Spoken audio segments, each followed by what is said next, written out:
Hello friends, this is Panjwani again. Friends, जैसा कि आप जानते हैं कि मेरे चैनल पे आपको प्लेलिस्ट मिलेगी जावा पैटर्न प्रोग्रामिंग। तो उसमें अभी मैंने ज़्यादा वीडियोस अपलोड नहीं किए हैं, केवल 2 वीडियोस अपलोड किए थे। तो उसी को मैं आगे कंटिन्यू करता हूँ। तो अब हम कुछ पहले बेसिक पैटर्न्स देखते हैं। तो फ्रेंड्स, ये पहला पैटर्न मैं आपको बता रहा हूँ, तो थोड़ा सा टाइम लेके बताऊँगा। ओके, तो डेस्कटॉप पे ही हम एक फ़ोल्डर बना लेते हैं, उसी में हम सारे प्रोग्राम्स को रख लेंगे। तो यहाँ पे नाम में दे दिया जावा पैटर्न्स। ठीक है, पैटर्न्स मतलब पैटर्न प्रोग्रामिंग जो लूप्स के थ्रू हम करते हैं। स्टार्स प्रिंट करवाते हैं, अलग अलग तरीके के पैटर्न होते हैं। स्टार पैटर्न होते हैं, नंबर पैटर्न होते हैं। ठीक है, तो नंबर पैटर्न पहले हम करते हैं। 0 1 के भी पैटर्न होते हैं, बाइनरी वैल्यूज़ के। ठीक है, तो हम पहले तो एक इसको रफली हम समझ लेते हैं कि हम क्या प्रिंट करवाना चाहते हैं। तो पैटर्न प्रोग्रामिंग इम्पोर्टेंट होती है इंटरव्यूज़ के लिए। ठीक है, जब हम इंटरव्यू देते हैं तो हमारा लॉजिक चेक करने के लिए हमें कुछ पैटर्न प्रोग्रामिंग वाले क्वेश्चन दिए जा सकते हैं। ठीक है, कि हमारी क्या थिंकिंग है प्रोग्रामिंग करते समय, हमारा लॉजिक कितना अच्छा है। तो ये टेस्ट करने के लिए हमें पैटर्न प्रोग्रामिंग के क्वेश्चन अक्सर इंटरव्यूज़ में मिलते हैं। तो अभी तो हम बिल्कुल बेसिक से स्टार्ट करते हैं। ठीक है, तो उसके लिए आपको पैटर्न प्रोग्रामिंग के लिए आपको लूप्स पे अच्छी कमांड होनी चाहिए, मतलब आपको फॉर लूप अच्छे से आना चाहिए। तो यहाँ पे हम नेस्टेड फॉर लूप का यूज़ करेंगे। नेस्टेड मतलब लूप के अंदर लूप रहेगा, एक लूप उसके अंदर एक और लूप, इस तरीके से रहेगा। ये हमारा फॉर लूप हो गया। ठीक है, अब इसके अंदर हमारा एक और फॉर लूप।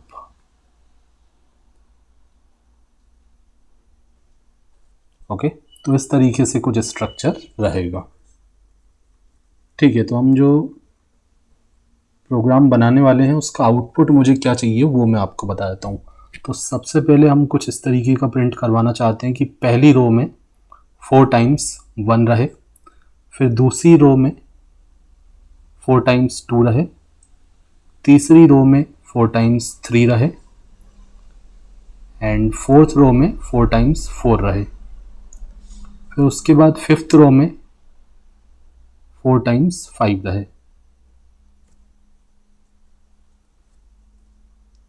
ठीक है, तो ये हमें आउटपुट चाहिए। ठीक है, तो इसको सिंपली वे में अगर मेरा जो समझाने का तरीका है वो उस तरीके से मैं आपको बताता हूँ। ठीक है, अब सबसे पहले आप यहाँ पे देखो कितनी रोज हैं और कितने कॉलम्स हैं।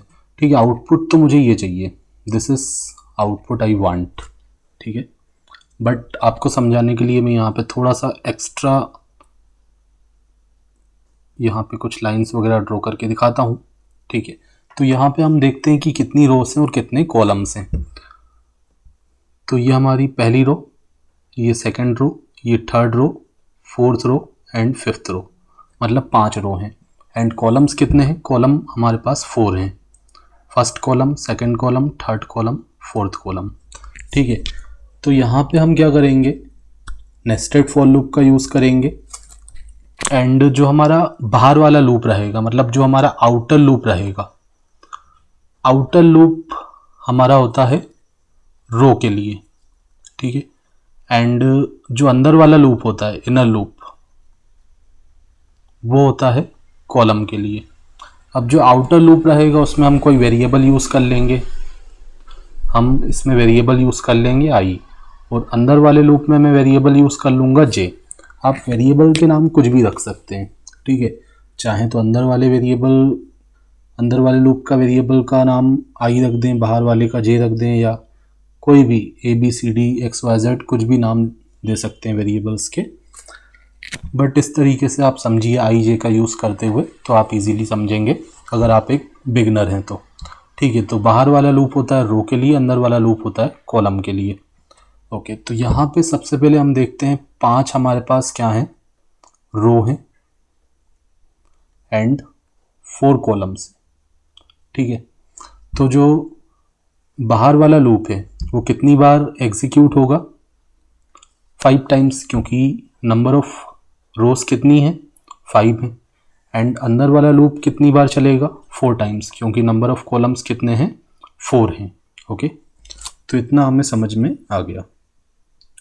अब हमें देखना है कि हमें प्रिंट क्या करना है, हमें रो नंबर प्रिंट करना है या कॉलम नंबर प्रिंट करना है। तो ये कैसे पता चलेगा, अब आप देखो ये पहली रो है, पहली रो मतलब रो नंबर 1, तो पूरी की पूरी रो में जो वैल्यू प्रिंट हो रही है सभी कॉलम्स में, वो क्या प्रिंट हो रही है, 1 प्रिंट हो रही है। एंड अगर मैं सेकेंड रो की बात करूं तो सभी कॉलम्स में वैल्यू क्या प्रिंट हो रही है, 2 प्रिंट हो रही है। ठीक है, मतलब जो रो नंबर है, रो नंबर अगर 3 है तो सभी कॉलम में थर्ड रो की सभी कॉलम्स की वैल्यू 3 है। इसी तरह अगर फोर्थ रो की बात करूं तो एंटायर रो में सभी कॉलम्स की वैल्यू 4 है। तो मतलब जो रो नंबर है वो वैल्यू प्रिंट हो रही है। ठीक है, ये समझ में आया, जो रो नंबर है वो वैल्यू प्रिंट हो रही है सभी कॉलम्स में। तो इससे हमें समझ में आएगा क्या प्रिंट हो रहा है, रो नंबर प्रिंट हो रहा है। रो नंबर प्रिंट हो रहा है मतलब आई प्रिंट हो रहा है, और आई कहाँ पे रहेगा, हमारे आउटर लूप में रहेगा। ठीक है, तो अब आपको ये समझ में आ गया होगा, तो अब मैं प्रोग्राम करके आपको दिखाता हूँ। ठीक है, तो हम यहाँ पे एक फाइल क्रिएट कर लेते हैं। तो राइट क्लिक करके हम न्यू पे जाते हैं और एक टेक्स्ट डॉक्यूमेंट बना लेते हैं। ठीक है, पहले मैं अपने मोबाइल को कर लेता हूँ साइलेंट। ओके, तो फ्रेंड्स मैंने क्या किया आपको एक बार फिर से बता देता हूँ। मैं इसको डिलीट करता हूँ। मैंने यहाँ पे राइट क्लिक किया, फोल्डर के अंदर आके न्यू पे गया और टेक्स्ट डॉक्यूमेंट पे क्लिक किया, एंड इसका नाम मैंने दे दिया पैटर्न 1। एंड यहाँ पे आपको एक चीज़ का ध्यान देना है, जो डॉट के बाद txt लिखा है उसकी जगह आपको क्या लिखना है, जावा लिखना है, क्योंकि ये एक टेक्स्ट डॉक्यूमेंट है। मुझे क्या चाहिए, जावा डॉक्यूमेंट चाहिए, जावा की फाइल चाहिए। तो इसका जो एक्सटेंशन है वो जावा होना चाहिए। तो डॉट के बाद मैंने जावा लगा दिया, यस कर दिया, तो ये जावा फाइल बन गई। ओके, यहाँ पे आप देख सकते हो टाइप इसका क्या है, जावा फाइल है। तो अगर आपको डॉट के बाद एक्सटेंशन नहीं दिखता है, किसी किसी को ये प्रॉब्लम आती है कि डॉट के बाद उसको txt या jpg या जो भी फाइल है उसको एक्सटेंशन नहीं दिख पा रहा है, तो ऐसा इसलिए होता है क्योंकि व्यू में जाके आपने इस वाले चेकबॉक्स पे टिक नहीं लगाया होता है। अगर मैं टिक हटा देता हूँ, ठीक है, फाइल नेम एक्सटेंशन पे अगर मैं टिक हटा देता हूँ तो यहाँ से मेरा एक्सटेंशन जो है चले जाता है। ठीक है, तो आपको क्या करना है, व्यू में जाके फाइल नेम एक्सटेंशन पे टिक लगाए रखना है ताकि एक्सटेंशन यहाँ पे दिखता रहे। ठीक है, अभी इस वाले सिस्टम में तो यहाँ पे हटाने पे भी एक्सटेंशन आ ही रहा है, बट एक्सटेंशन अगर आपको नहीं दिखता है तो यहाँ पे जाके आपको टिक लगाना है और एक्सटेंशन आपको मिल जाएगा। ओके, तो फ्रेंड्स इसकी कोडिंग करते हैं। तो इसको मैंने राइट क्लिक करके ओपन कर लिया नोटपैड प्लस प्लस के साथ। ठीक है, आप कोई भी टेक्स्ट एडिटर यूज़ कर सकते हैं, VS कोड या जो भी आप यूज़ करते हैं, सबलाइन वगैरह। मेरे पास अभी सिंपली मैं नोटपैड या नोटपैड प्लस प्लस में आपको करके दिखाता हूँ। ठीक है, तो नोटपैड प्लस प्लस आप डाउनलोड करके इंस्टॉल कर सकते हो। जावा के प्रोग्राम बनाने के लिए, कंपाइल करने के लिए आपके सिस्टम में JDK होना चाहिए, जावा डेवलपमेंट किट। आप गूगल पे जाके सर्च कर सकते हैं JDK। ठीक है, JDK डाउनलोड आप लिखेंगे। ठीक है, तो जावा का प्रोग्राम आप तभी बना पाएंगे, तभी आप उसको एग्जीक्यूट कर पाएंगे जब आपके सिस्टम में JDK होगा। तो oracle.com की वेबसाइट पे जाके आप JDK को डाउनलोड कर सकते हैं।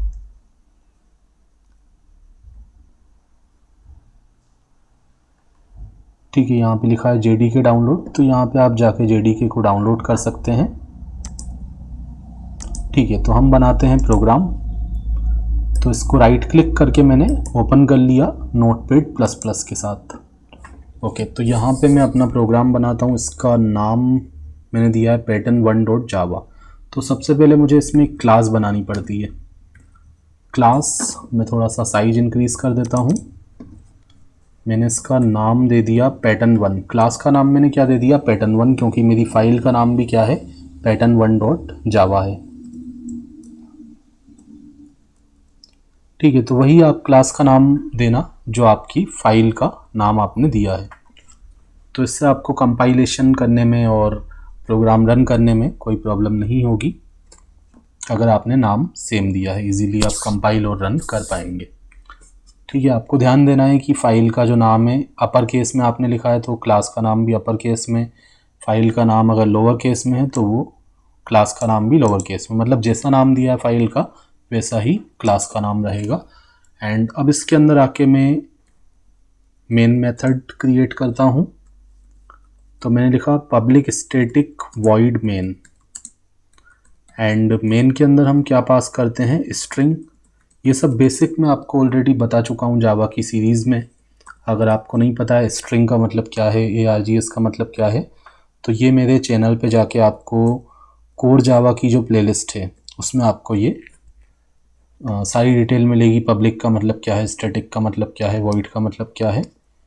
ओके, तो ये हमारा पब्लिक फंक्शन यहाँ से स्टार्ट हो रहा है एंड यहाँ पे एंड हो रहा है। जो हमारा मेन फंक्शन है वो यहाँ से स्टार्ट होकर यहाँ पे एंड हो रहा है।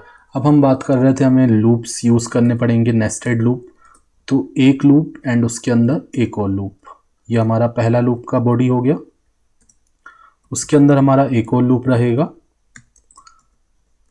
ठीक है, तो यहाँ पे हमें 2 लूप से हमारा वर्क हो जाएगा, क्योंकि हमारे पास यहाँ पे क्या है, रो है एंड कॉलम है। ठीक है, तो रो वेरिएबल हमारा रहेगा आउटर लूप में, बाहर वाले लूप में। ये बाहर वाला लूप है, ये अंदर वाला लूप है। बाहर वाले लूप में हमारा आउटर वेरिएबल मतलब आई वेरिएबल, नाम कुछ भी दे सकते हैं। मैं अभी आपको समझाने के लिए आई और जे का यूज़ करूँगा।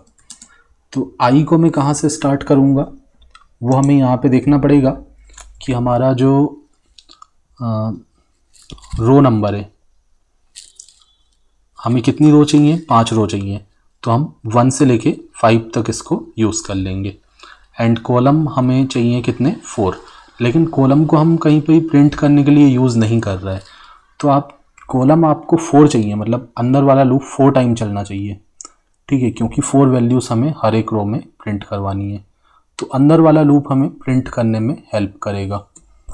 ठीक है, तो अंदर वाला लूप 4 टाइम्स चलेगा, लेकिन जो जे वेरिएबल है उसको हम प्रिंट नहीं करवाएंगे, क्योंकि हमें यहाँ पे दिख रहा है कि हमारा आई वेरिएबल प्रिंट हो रहा है। क्योंकि जो रो नंबर है, रो नंबर मतलब आई वेरिएबल की वैल्यू, तो आई वेरिएबल की वैल्यू हमें प्रिंट करवानी है, क्योंकि एंटायर रो में एक ही वैल्यू प्रिंट हो रही है, मतलब रो नंबर प्रिंट हो रहा है, तो मतलब आई को प्रिंट करवाना है। ठीक है, तो यहाँ पे अगर मैं बात कर रहा हूँ कि कॉलम की वैल्यू हमें प्रिंट नहीं करवानी है, कॉलम की वैल्यू केवल हेल्प करेगी वैल्यूज़ को प्रिंट करवाने के लिए, लूप कितनी बार चलाना है उसमें हेल्प करेगी। तो कॉलम की वैल्यू आप चाहें तो 1 से लेके 4 तक इसको ले लें, या 2 से लेके 5 तक ले लें, या 3 से लेके 6 तक ले लें। मतलब टोटल आपका काउंटिंग कितना होना चाहिए, 4 होना चाहिए। ठीक है, आप चाहें तो रिवर्स में चला लें, 4 to 1। ठीक है, मैं आपको करके दिखाता हूँ। ठीक है, बट रो की वैल्यू मैं 1 to 5 लूँगा, क्योंकि मुझे उसको प्रिंट करवाना है, आई को प्रिंट करवाना है। तो मुझे यहाँ पे पैटर्न में दिख रहा है कि पहली बार मुझे 1 प्रिंट करवाना है, दूसरी बार मुझे 2 प्रिंट करवाना है, तीसरी बार मुझे 3 प्रिंट करवाना है, फोर्थ टाइम मुझे 4 प्रिंट करवाना है। तो मुझे अगर 1 2 पहली बार 1 प्रिंट करवाना है, दूसरी बार 2 प्रिंट करवाना है, तो मुझे उसके अकॉर्डिंग ही वैल्यू लेनी पड़ेगी आई की। ठीक है, तो आई की वैल्यू तो मैं 1 से लेके क्या लूँगा, 5 तक लूँगा। 1 से स्टार्ट किया, 5 तक जाएगा, एंड हर बार इंक्रीमेंट होगा, क्योंकि मुझे पहली रो में 1 फिर 2 इंक्रीमेंट करना है 1 का। अब कॉलम की बात करें तो मैंने कहा कॉलम में आप कुछ भी ले सकते हैं अभी इस प्रोग्राम के केस में, क्योंकि मुझे प्रिंट करवानी है आई की वैल्यू, क्योंकि यहाँ पे रो नंबर प्रिंट हो रहा है। पहली रो में 1, दूसरी रो में 2, तीसरी रो में 3। ठीक है, तो रो नंबर प्रिंट हो रहा है। तो जे की वैल्यू केवल मुझे 4 टाइम एग्जीक्यूट करना है अंदर वाले लूप को। अब चाहें तो इसमें वैल्यू हम 4 to 1 ले लें, या 1 to 4 ले लें। ठीक है, या तो 11 to 13 ले लें। ठीक है, बट टोटल 4 टाइम होना चाहिए। ओके, तो इसमें मैंने एक वेरिएबल बना दिया इंट जे, जो कि पहले तो मैंने 1 से स्टार्ट कर दिया सिंपल वे में। 1 से स्टार्ट किया और कहाँ तक जाएगा, 4 तक जाएगा, क्योंकि कॉलम्स कितने हैं, 4 हैं, एंड जे प्लस प्लस कर दिया। ओके, ठीक है। तो अंदर वाले लूप में हम प्रिंट करवाएंगे। प्रिंट कैसे करवाते हैं जावा में, system dot out dot print ln लिख के, system dot out dot print ln, sorry ln में यहाँ पे नहीं लगाऊंगा क्योंकि उससे न्यू लाइन आ जाएगी। बट हमें क्या करना है यहाँ पे, अगर आप देखें तो पहली लाइन में जब हम 4 वैल्यूज़ प्रिंट करवाएंगे लूप के अंदर, अंदर वाले लूप के अंदर, मतलब इनर लूप के अंदर, तो यहाँ पे कोई हमें लाइन ब्रेक नहीं करना है। जब 4 वैल्यूज़ पूरी प्रिंट हो जाएंगी, मतलब अंदर वाला लूप 4 बार जब चल जाएगा, उसके बाद जब वैल्यूज़ प्रिंट करनी होंगी तो हम लाइन ब्रेक करेंगे। उसके बाद 4 वैल्यूज़ प्रिंट करवाएंगे, फिर लाइन ब्रेक करेंगे एंड 4 बार 3 प्रिंट करवाएंगे, फिर लाइन ब्रेक करेंगे, फिर 4 टाइम्स 4 प्रिंट करवाएंगे, फिर लाइन ब्रेक करेंगे, फिर 4 टाइम्स 5 प्रिंट करवाएंगे। ओके, तो यहाँ पे मुझे प्रिंट करवाना है आई या जे, आई प्रिंट करवाना है क्योंकि मुझे यहाँ पे रो नंबर प्रिंट करवाना है, तो मैंने आई को प्रिंट करवा दिया। तो मैंने कहा कि एक बार जब आई की सारी वैल्यूज़ प्रिंट हो जाएंगी, जैसे पहली बार लूप चलेगा तो आई की वैल्यू 1 है, कंडीशन सही है, तो अंदर जाएगा, अंदर वाले लूप में जे 1 से स्टार्ट होगा और 4 तक जाएगा, मतलब ये लूप 4 टाइम चलेगा एंड 4 टाइम्स चलेगा तो 4 टाइम्स ये क्या प्रिंट करेगा, आई को प्रिंट करेगा, मतलब 4 बार 1 प्रिंट हो जाएगा और कोई न्यू लाइन नहीं आएगी। ठीक है, उसके बाद 4 बार जब 1 प्रिंट हो गया तो हम चाहते हैं कि जब दोबारा प्रिंट होगा, ठीक है, दोबारा 4 बार प्रिंट होगा तो वो एक अलग लाइन में आना चाहिए। तो उसके लिए हम क्या करते हैं, जब ये 4 बार 1 प्रिंट हो चुका होगा तो उसके बाद ये कंडीशन गलत हो जाएगी, ठीक है, एंड लूप के बाहर कंट्रोल आएगा, तो हम चाहते हैं कि एक न्यू लाइन आ जाए। तो पहले मैं आपको इतना चला के दिखाता हूँ। अगर मैं यहाँ पे system dot out dot print ln नीचे लगा के न्यू लाइन में नहीं लाता हूँ तो सब कुछ एक ही लाइन में आ जाएगा। ठीक है, तो पहले तो इतना रन करते हैं। तो फ्रेंड्स, आपको क्या करना है, ये आपकी जावा की फ़ाइल है pattern1.java। यहाँ पे आप आएंगे ऊपर, ठीक है, आप ये देख रहे हैं ऊपर लिखा है जावा पैटर्न्स, यहाँ पे मैंने क्लिक किया। ठीक है, ये मेरा पाथ दिया हुआ है, इसको मैंने सेलेक्ट कर लिया और यहाँ पे CMD लिख के एंटर कर दिया, तो यहाँ पे मेरी CMD विंडो ओपन हो जाएगी। ठीक है, तो CMD विंडो का यूज़ करते हुए मैं क्या करूँगा, प्रोग्राम को कंपाइल करूँगा। थोड़ा सा इसका साइज में छोटा कर देता हूँ। ठीक है, तो प्रोग्राम को मैं कंपाइल करता हूँ। कंपाइल करने के लिए हम क्या लिखते हैं, जावा सी, एंड फाइल का नाम था pattern1.java। ठीक है, तो जावा सी हम क्यों लिखते हैं, क्योंकि जावा के कंपाइलर का नाम जावा सी होता है। उसके बाद pattern1.java मेरी फ़ाइल का नाम है। तो कंपाइल हो चुका है, आप देखो यहाँ पे डॉट क्लास फाइल आ गई। ठीक है, डॉट क्लास फाइल आ गई, मतलब सक्सेसफुली हमारा कंपाइल हो चुका है। अब मुझे रन करना है, तो अब मैं क्या लिखूँगा, यहाँ से डॉट जावा हटा दूँगा और यहाँ से सी हटा दूँगा। ठीक है, तो जावा pattern1, अब इसका मतलब क्या है, जावा लिखने का मतलब ये है कि अब हमें प्रोग्राम को रन करना है। तो जावा का जो इंटरप्रीटर होता है उसका नाम जावा होता है, एंड उसके बाद मैंने क्लास का नाम लिखा है, क्लास फाइल का नाम। तो क्लास फाइल मेरी क्या है, pattern1.class, तो मैंने केवल क्लास फाइल का नाम लिखा है pattern1। अब क्योंकि मैंने क्लास फाइल का नाम और क्लास का नाम दोनों सेम दिया था, तो कोई मुझे यहाँ पे कुछ एक्स्ट्रा करने की ज़रूरत नहीं है। जस्ट मैं क्या लिखूँगा, जावा और क्लास फाइल का नाम, एंटर कर दिया। तो अब आप देखो 4 टाइम्स 1 आया, फिर 4 टाइम्स 2, सब एक लाइन में आ गया। तो हम चाहते हैं कि यहाँ पे जब 4 टाइम्स 1 इसने प्रिंट करवाया, उसके बाद जब जे की वैल्यू 5 हो जाएगी तो कंडीशन गलत हो जाएगी, तो ये बाहर आ जाएगा। बाहर आएगा तो मैं चाहता हूँ क्या आ जाए, न्यू लाइन आ जाए। तो यहाँ पे न्यू लाइन लाने के लिए हम क्या कर सकते हैं, हम यहाँ पे लगा देते हैं एक प्रिंट एलन। प्रिंट एलन का काम क्या है, न्यू लाइन ले आएगा, लेकिन कुछ प्रिंट नहीं करवाना, केवल न्यू लाइन लेके आना है। तो एक बार जब चारों वैल्यूज़ प्रिंट हो गई तो न्यू लाइन आ जाए, फिर हमारे आउटर वाले लूप की कंडीशन चेक करेगा। तो आई की वैल्यू इस बार 2 हो चुकी होगी, कंडीशन सही है, 2 भी क्या है, छोटा है 5 से। तो फिर अंदर वाला लूप सारा का सारा चलेगा तो मतलब फिर से अंदर वाला लूप कितनी बार चलेगा, 4 टाइम्स चलेगा, एंड 4 टाइम क्या प्रिंट होगा, 2 प्रिंट होगा। फिर उसके बाद फिर से न्यू लाइन, ठीक है। फिर आई की वैल्यू 3 हो जाएगी, 3 छोटा है 5 से, फिर अंदर आएगा एंड ये 1 से लेके 4 तक फिर चलेगा। अब 1 से लेके 4 मतलब 4 टाइम्स चलेगा, तो ज़रूरी नहीं है कि आप 1 से 4 तक चलाओ, आप 4 से 1 भी चला सकते हो माइनस माइनस करके, या फिर 2 से 5 भी चला सकते हो, 3 से 6 भी चला सकते हो। टोटल हमें 4 टाइम्स चलाना है, लेकिन प्रिंट हमें करना था आई। आई क्यों प्रिंट करना था, क्योंकि हमने यहाँ पे समझ लिया था कि क्या प्रिंट हो रहा है, आई की वैल्यू प्रिंट हो रही है, ठीक है, क्योंकि 2 नंबर प्रिंट हो रहा है। ओके, तो इतना करने के बाद सेव करता हूँ, रिफ्रेश नहीं, यहाँ पे मैं फिर से इसको कंपाइल करता हूँ एंड रन करता हूँ, ठीक है। कंपाइल हो गया एंड रन करते हैं, तो अब आप देखो इस तरीके से अलग अलग लाइन में ही आ रहा है।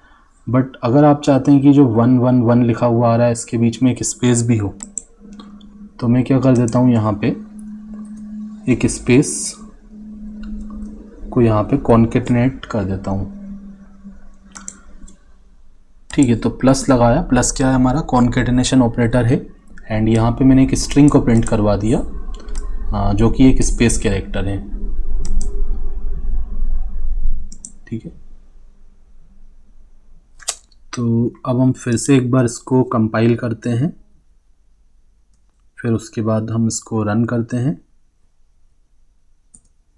ठीक है। तो ये इस तरीके से आउटपुट आ गया, ठीक है। अब मैं बात कर रहा था कि मैं यहाँ पे वैल्यूज़ को चेंज भी कर सकता हूँ। मैं इसको 4 से लेके चाहूँ तो कहाँ तक चला सकता हूँ, 1 तक चला सकता हूँ।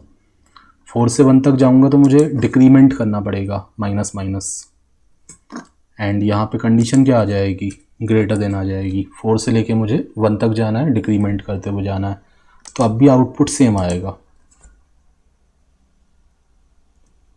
ठीक है। मैंने कंपाइल किया, रन किया, सेम आउटपुट, ठीक है। मैं चाहूँ तो यहाँ पे 11 से स्टार्ट कर सकता हूँ।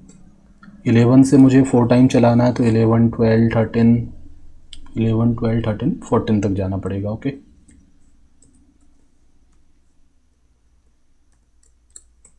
तो यहाँ पे मुझे फॉरवर्ड ऑर्डर में जाना है तो प्लस प्लस करना पड़ेगा,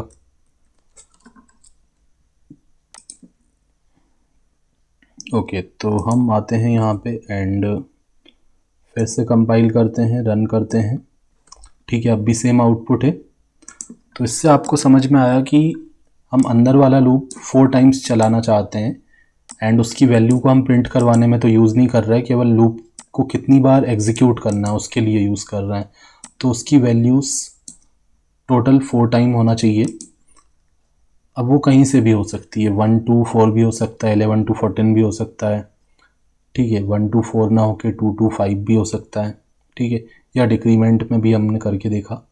तो फ्रेंड्स, आप एक बार बनाइए और अपने से समझ के देखिए, 2-3 बार वीडियो को देखिए, एंड अगर आपके बेसिक्स क्लियर हैं लूप्स के तो आप इजीली समझ जाएंगे।